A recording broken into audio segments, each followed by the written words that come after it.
Fans of the Avengers have spent the past 10 years warring against their evil counterparts, villains who match or mirror their heroes. An evil counterpart can be a hero's polar opposite, like Captain America and Red Skull, or someone who started out like the good guy but got twisted along the way, like T'Challa and Killmonger. I trained, I lied, I killed, just to get here. Just so I could kill you. This isn't just one of the MCU's favorite plot points, it's one of the oldest tropes in the book. Good and evil have long been treated like two sides of the same whole. Sometimes that's portrayed literally. In Zoroastrianism, the oldest known religion, good and evil were seen as twins.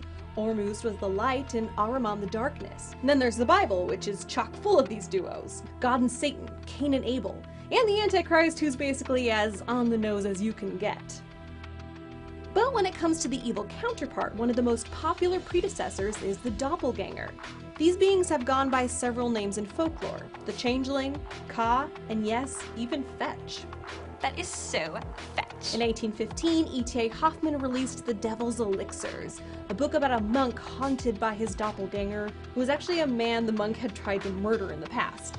A few decades later, Edgar Allan Poe's gothic tale William Wilson spooked us with a creepy double, and Hans Christian Andersen's The Shadow was about a man's shadow that frees itself and slowly takes over the man's life. These stories have been popular over the centuries because they explore human duality and give characters a way to interact with the more, well, evil parts of themselves.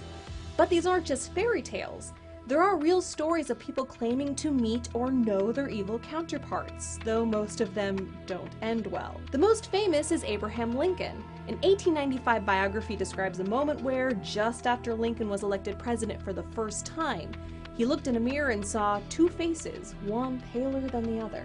His wife told him it was a sign he would get a second term, but he wouldn't live through it. Lucky for the Avengers, they've all survived their evil meetups. So why do Marvel heroes keep coming across their evil counterparts? Well, in one way it shows how good and evil aren't that different after all, and we're all capable of both. But the bigger reason has to do with the characters themselves, specifically their emotional journeys. You see, everybody has flaws, even the Avengers. And it's not always easy for characters like these to see, grasp, or confront their flaws while still giving us a fun action film. So the easy solution is to give those flaws a different face. It lets heroes not only fight a bad guy, presumably with lots of big explosions, but also discover something about themselves. It's an internal battle with an external foe.